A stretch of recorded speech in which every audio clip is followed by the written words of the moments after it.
हफ्ते में 5 मर्तबा ऐसा हुआ कि ये सरकार ने विपक्ष के सामने या भारत की जनता के सामने घुटने टेके। देखिए, मोदी जी ने अपनी पार्टी के अंदर अपने से जितने बुजुर्ग थे, जितने सीनियर थे, उन सबको मार्गदर्शक मंडल में भेज दिया और फिर जो है वो एक-एक को किनारे किया, एक-एक को के पर काट दिए और एक ऐसे जी हुजूरियों की सरकार बनाई, जो उनके आगे आवाज नहीं निकालती थी। यानी जो मोदी बोल दे तो बिल्कुल नंदी बैल की तरह सर हिलाती थी। ये इन्होंने 10 साल दिल्ली में किया और उससे पहले 12 साल इन्होंने गुजरात में किया। तो आप सोचो कि 22 साल तक एक आदमी निर्विरोध मनमानी कर रहा है। अब 22 साल के बाद उसको एक ऐसी सरकार बनानी पड़ी जो कि दूसरों पे निर्भर है, जो बैसाखियों पे है। तो इनका ऐसा है कि ये रस्सी तो जल गई है, लेकिन इसके बल नहीं जा रहे। इस वजह से ये बार-बार इनको घुटने टेकने पड़ रहे हैं।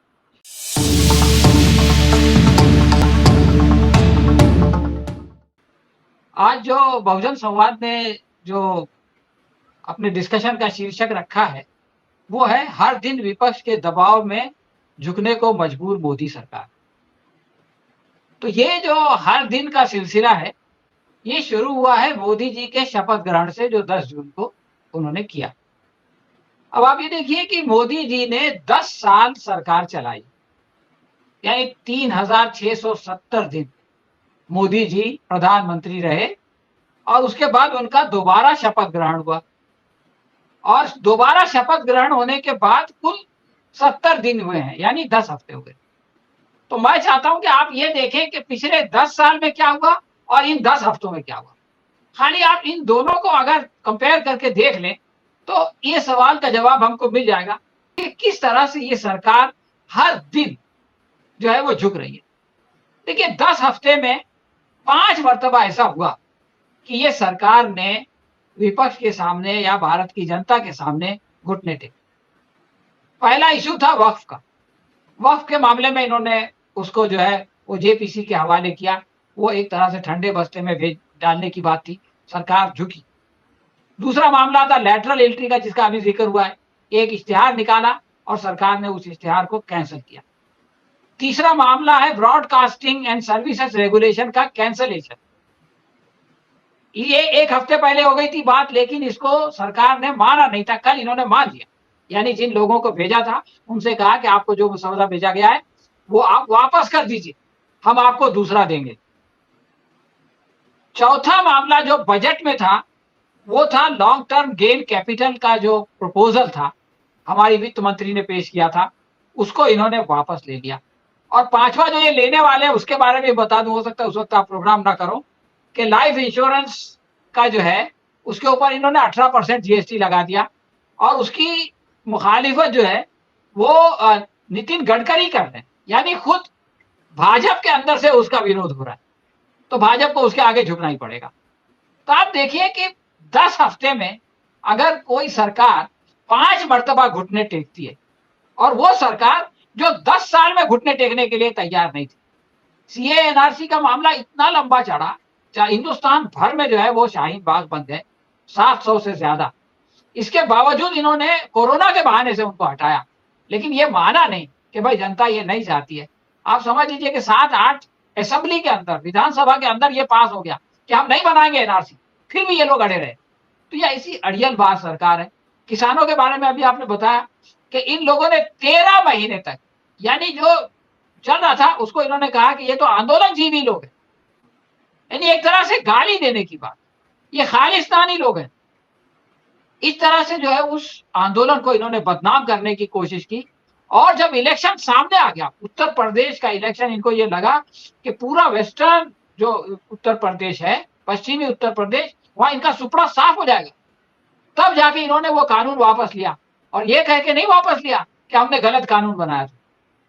मोदी जी ने ये कहा कि ये कानून तो बहुत अच्छा था, लेकिन हम इसको समझाने में नाकाम, यानी अपनी गलती माना नहीं कि हम जो है वो किसानों पर अत्याचार करने जा रहे थे और अभी हमारे को अकल आ गई है, या हमारे ऊपर जो है वो राजनीतिक दबाव है इसलिए हम वापस नहीं, हमको समझाने में थोड़ी गड़बड़ हो गई थी, मतलब फिर हम समझाने की कोशिश करेंगे, फिर अत्याचार करेंगे।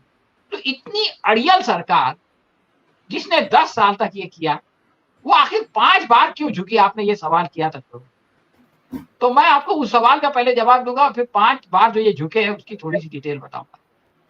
देखिए, मोदी जी ने अपनी पार्टी के अंदर अपने से जितने बुजुर्ग थे, जितने सीनियर थे, उन सबको मार्गदर्शक मंडल में भेज दिया और फिर जो है वो एक-एक को किनारे किया, एक-एक को के पर काट दिए और एक ऐसे जी हुजूरियों की सरकार बनाई, जो उनके आगे आवाज नहीं निकालती थी। यानी जो मोदी बोलते हैं तो बिल्कुल नंदी बैल की तरह सर हिलाती थी। ये इन्होंने 10 साल दिल्ली में किया और उससे पहले 12 साल इन्होंने गुजरात में किया। तो आप सोचो कि 22 साल तक एक आदमी निर्विरोध मनमानी कर रहा है। अब 22 साल के बाद उसको एक ऐसी सरकार बनानी पड़ी जो कि दूसरों पे निर्भर है, जो बैसाखियों पे है। तो इनका ऐसा है कि ये रस्सी तो जल गई है, लेकिन इसके बल नहीं जा रहे। इस वजह से ये बार-बार इनको घुटने टेकने पड़ रहे हैं। ये जो प्रस्ताव ये लोग लाते हैं संसद में, अगर ये सबके साथ बातचीत करें, उनसे पूछे कि लाना चाहिए, नहीं लाना चाहिए, उनकी सुने, उनकी बात को समझें, तो लाते ही नहीं और लाते ही नहीं तो ये बेइज्जती नहीं होती। लेकिन जो दिमाग में जो गुरूर है, घमंड है, हमें सब कुछ है, हम जो मन में आए करेंगे। तो ये जो 22 साल की मोदी जी की जो मानसिकता है ना, ये उनको हर 2 हफ्ते में एक बार ज़लील करती है। हर 2 हफ्ते में एक बार उनको जो है वो घुटने टेकने पड़ते हैं और जो है वो शर्मनाक होना पड़ता है।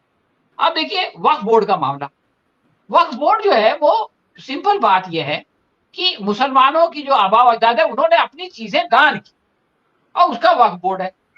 अब ऐसे अलग-अलग मंदिर का है, गुरुद्वारा का है, सभी का अपना-अपना ट्रस्ट है। उसमें कभी ये इश्यू नहीं आता कि भाई मंदिर के उसमें क्रिश्चियन क्यों नहीं है, चर्च के उसमें मुसलमान क्यों नहीं है। तो मस्जिद और जो मदरसे हैं, जो वक्फ है, उसके अंदर किसी हिंदू का क्या सवाल? हर आदमी अपने जो है वो मज़हबी उसको चलाता है, धार्मिक उसको चलाता है। लेकिन इन्होंने उसके अंदर जो है वो धर्म डाल दिया कि उसमें मुसलमान क्यों नहीं। फिर उसमें इन्होंने ये कहा कि वक्फ का जो कानून 1995 में बना था, उसमें ये था कि एक बार जो चीज़ वक्फ हो गई, वो हमेशा वक्फ रहेगी। उस पे कोई कब्ज़ा कर ले, उसको खाली करना पड़ेगा। अब ये उसको उससे अलग कर रहे हैं। जो नया कानून है कि 12 साल अगर मैंने आपकी जगह पे ज़बरदस्ती कब्ज़ा कर लिया, झूठा है, आपके पेपर है, लेकिन 12 साल मैं हूँ, तो मैं मालिक हूँ।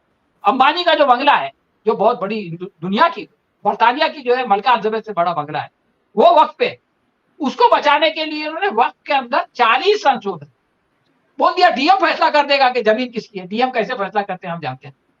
तो वक़्फ़ के मामले में इन्होंने इतनी बड़ी गलती की, अगर ये पहले टीडीपी से पूछे होते कि भाई ये करेंगे ना करें, तो टीडीपी मना करती। इनको ये बेइज्जती नहीं उठाना पड़ता। जनता दल यू ने कहा ठीक है, लेकिन टीडीपी ने कहा नहीं, इसको जेपीसी में भेजो। तो जब टीडीपी ने कहा तो इनको भेजना पड़ा, पहली बेइज्जती। अब आप देखें कि लैटरल एंट्री में, लैटरल एंट्री का इश्तिहार लेने से पहले जो अपने संयोजक हैं, जो अपने समर्थक हैं, उनसे पूछ लेते कि भाई हम लैटरल एंट्री करना चाहते हैं, 45 लोगों को लेना चाहते हैं, मना कर देते सब। नहीं, इश्तिहार निकाल दिया, क्योंकि वो जो मनमानी की आदत है ना।